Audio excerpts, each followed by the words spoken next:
माननीय मुख्यमंत्री जी जो है वह कठपुतला बने हुए हैं। प्रशांत किशोर जी जनता के सरोकार से मतलब रखते हैं कि जिसकी जितनी सहभागिता रहेगी उसको उतना हिस्सेदारी मिलेगी। 243 सीट पर पूर्ण बहुमत के साथ वह बिहार में सरकार बनाएगी चुनाव लड़के।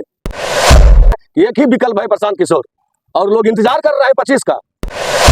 बिहार वासियों को ट्रेन में बोरे की तरह लद के बिहार से बाहर नहीं जाना होगा। 10 वर्षों में बिहार में युवा बेरोजगार नहीं रहेंगे। जिस तरह से मैंने अपने पंचायत को आदर्श पंचायत की ओर ले जाने का काम किया है, उसी तरह से पूरे मुंगेर जिला को सब वर्ग, हर धर्म, हर जाति के लोगों के साथ समानता बना के मुंगेर का चौमुखी विकास करने का काम करूंगा।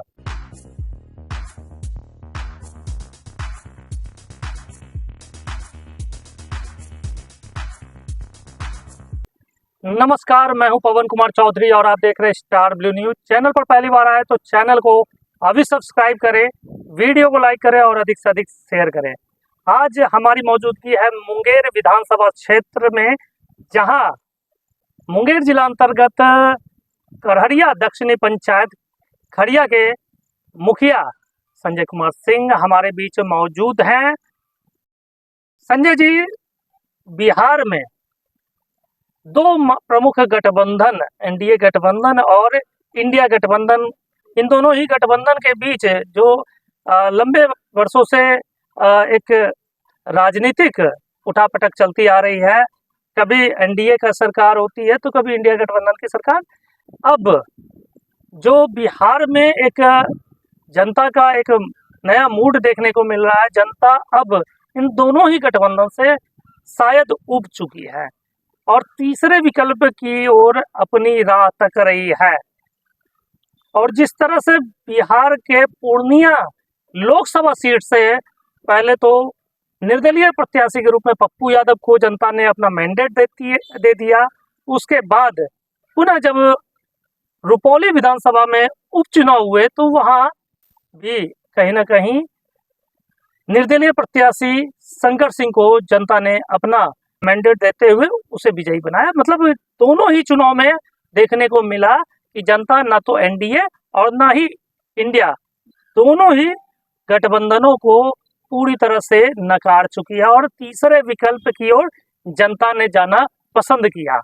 और इन दोनों ही चुनाव के परिणाम के बाद बिहार में एक फिर से चर्चा शुरू हो गई, क्या बिहार की जनता तीसरे विकल्प की तलाश में है?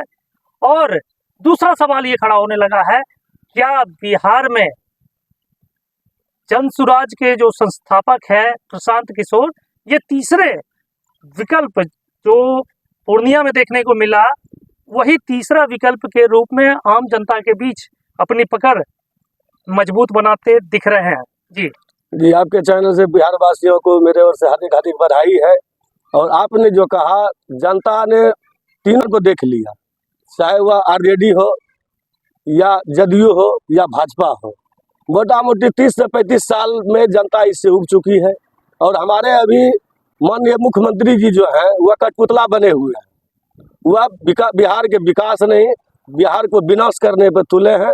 और आपको जैसा कि पता है, प्रशांत किशोर जी ने जो यह सपना संजोया है जन स्वराज का, तो गांधी जी का जो सपना था कि जनता के सरोकार से मतलब रखना, तो प्रशांत किशोर जी जनता के सरोकार से मतलब रखते हैं।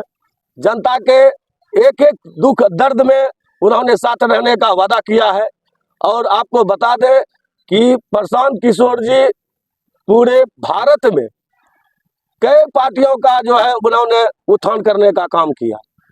और चाहे वह जदयू हो, भाजपा हो, प्रशांत किशोर जी सबको मदद किए हैं और सब पार्टी को आगे बढ़ाने का काम किए हैं। लेकिन इन्होंने देखा कि मैं सबको आगे बढ़ाया, लेकिन हमारा बिहार का जनता जो और पीछे होते जा रहा है। इन्होंने यह पद यात्रा के दरमियान हर सभा में अपना वक्तव्य देते हैं कि हम जन स्वराज का मतलब हुआ जनता से सरोकार रखना। और निश्चित तौर से आपने जो अभी कहा, रुपौली और पूर्णिया, यह धीरे धीरे जनता का मन उब चुका है और निश्चित तौर से 2025 के चुनाव में यह अपना रंग दिखाएगा। संजय जी, जनसुराज अभियान से आपने जुड़ने का जो जहमत उठाया, जनसुराज की नीतियों में क्या ऐसा खास नजर आया जनसुराज की क्या विशेषता है जिसके आधार पर आप जनसुराज से जुड़े हैं? देखिए, जनसुराज में मैंने यही देखा, पहले प्रशांत किशोर जी का यूट्यूब पे देखता था और हमने देखा कि इनका जो सिद्धांत है, हर वर्ग हर जात, मैंने बैठक में भी गया, वहां भी यह निर्णय हुआ कि जिसका जितना हिस्सेदारी उसको उतना भागीदारी। और आज तक बिहार में या भारत में कोई भी पार्टी ऐसा सिद्धांत पे नहीं चला है कि जिसकी जितनी हिस्सेदारी मिलेगी, जितने जिसकी भागीदारी, या किसी ने सपना नहीं देखा।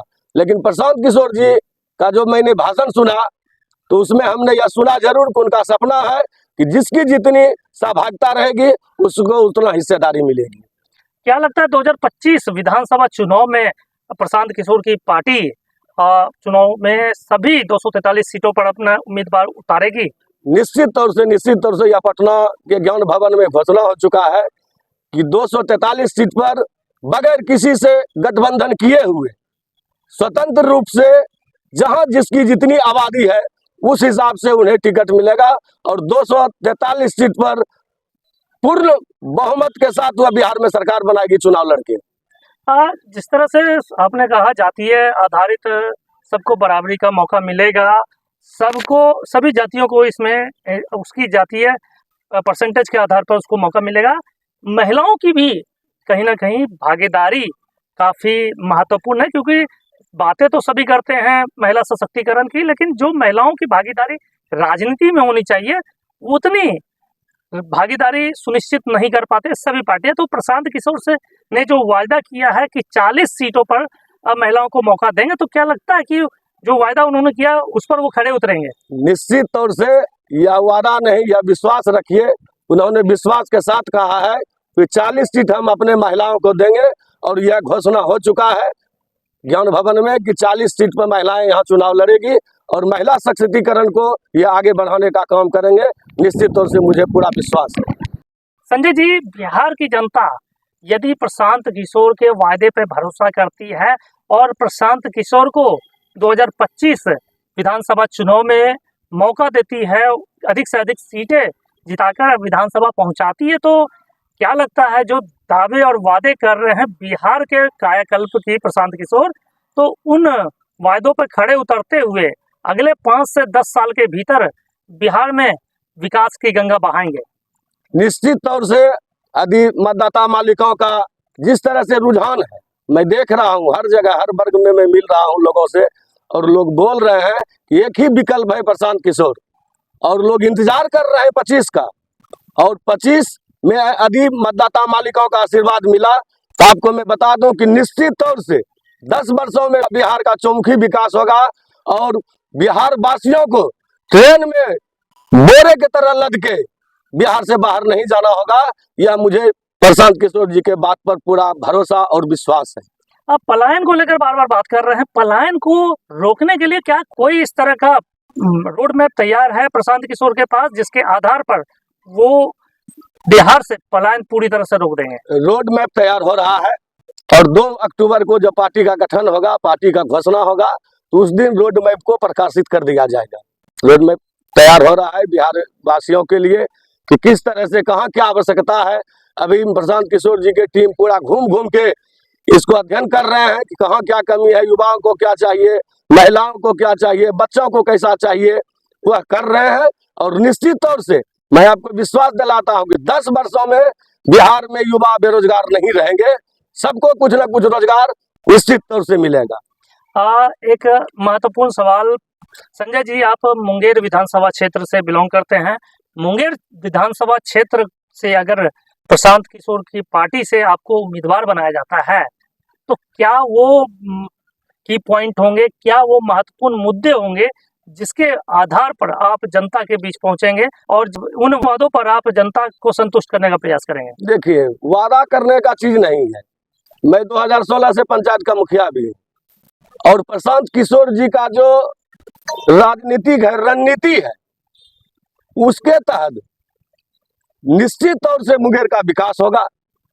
यदि मुंगेर विधानसभा से मुझे प्रत्याशी बनाया जाता है तो निश्चित तौर से जिस तरह से मैंने अपने पंचायत को आदर्श पंचायत की ओर ले जाने का काम किया है, उसी तरह से पूरे मुंगेर जिला को सब वर्ग, हर धर्म, हर जाति के लोगों के साथ समानता बना के मुंगेर का चौमुखी विकास करने का काम करूंगा। प्रशांत किशोर जी के जो इन वादों में से जो सबसे महत्वपूर्ण है शिक्षा, स्वास्थ्य, रोजगार, तो अगर प्रशांत किशोर जी एक बिहार के नेतृत्वकर्ता बनते हैं तो ऐसे में शिक्षा को लेकर जिस तरह से सवाल बार बार खड़े होते हैं, नीतीश कुमार दावा करते हैं कि बिहार में शिक्षा व्यवस्था सुदृढ़ हुई है, स्वास्थ्य व्यवस्था सुदृढ़ हुई है, फिर भी लोग आज भी बिहार में सरकारी विद्यालय की अपेक्षा प्राइवेट विद्यालय की ओर अग्रसर हैं, सरकारी स्वास्थ्य सेवा के बजाय प्राइवेट स्वास्थ्य सेवा पर निर्भर हैं। कहीं ना कहीं सरकारी सेवाओं की जो बदहाली है उससे दुरुस्त करने में सफल हो पाएंगे प्रशांत किशोर? एकदम निश्चित तौर से होंगे, चूंकि आप देख रहे हैं यदि शिक्षक बहाली है, आप हमेशा देखते हैं पेपर लीक, तो पेपर लीक हो जाने से जो कि पढ़े लिखे विद्यार्थी हैं, जो 18 घंटा 16 घंटा मेहनत करते हैं, वैसे सब विद्यार्थी को बाहर कर दिया जाता है और पैसे के बदौलत वैसे सब विद्यार्थियों को लिया जाता है जिसको कि इंग्लिश में अपने परिवार का नाम लिखने के लिए नहीं आता है। तो शिक्षा में सुधार कहाँ होगा? विद्यालय है, टेबल नहीं है, कुर्सी नहीं है, सरकार बड़े बड़े वादे करते हैं, लेकिन जाके एक भी विद्यालय का आप निरीक्षण कीजिए, क्या स्थिति है विद्यालय का। आखिरी सवाल, क्या बिहार की जनता अब प्रशांत किशोर के वायदे पर भरोसा करने के लिए अब पूरी तरह से संकल्पित है? बिल्कुल बिल्कुल, वो आपको पहले भी बताए हम कि हर जाति के, हर धर्म के, हर वर्ग के लोग प्रशांत किशोर जी को पहचान रहे हैं और धीरे धीरे इनका इतना बृहद पैमाने पे लोगों में पकड़ हो गया है और पहचानने लगे कि ये ईमानदार छवि के लोग हैं। और प्रशांत किशोर जी सबके रणनीतिकार थे और अपने रणनीति के बदौलत हर पार्टी को आगे बढ़ाने का काम किया है। तो निश्चित तौर से उनको लगा कि मैं रणनीति बना के देता हूं, हम मुद्दा बना के देते हैं, हमारे मुद्दा पर लोग चुनाव जीतते हैं, लेकिन जब काम करने की बात आती है तो कोई पार्टी काम करने के लिए तैयार नहीं होते हैं। इसलिए मैं अब किसी का रणनीतिकार बन के नहीं, मैं स्वयं रणनीतिकार अपना बन के बिहार का विकास करने का काम करूंगा। बहुत बहुत धन्यवाद। ये थे मुंगेर विधानसभा क्षेत्र अंतर्गत करहरिया दक्षिणी पंचायत खड़िया के मुखिया संघ के प्रदेश उपाध्यक्ष संजय कुमार सिंह जी, जिन्होंने दावा किया है कि बिहार में आने वाले दिनों में 2025 विधानसभा चुनाव में प्रशांत किशोर की पार्टी जनसुराज अपने दमखम पर बिहार में सरकार बनाएगी और जनता से किए गए सभी वायदों पर खड़े उतरेगी और बिहार के विकास में एक नई इबादत लिखेंगे। हम लगातार अपने चैनल के माध्यम से इन खबरों को आप तक पहुंचाते रहेंगे। आप बने रहे हमारे साथ, देखते रहे स्टार ब्लू न्यूज। चैनल पर पहली बार आए तो चैनल को अभी सब्सक्राइब करें, वीडियो को लाइक करें और अधिक से अधिक शेयर करें।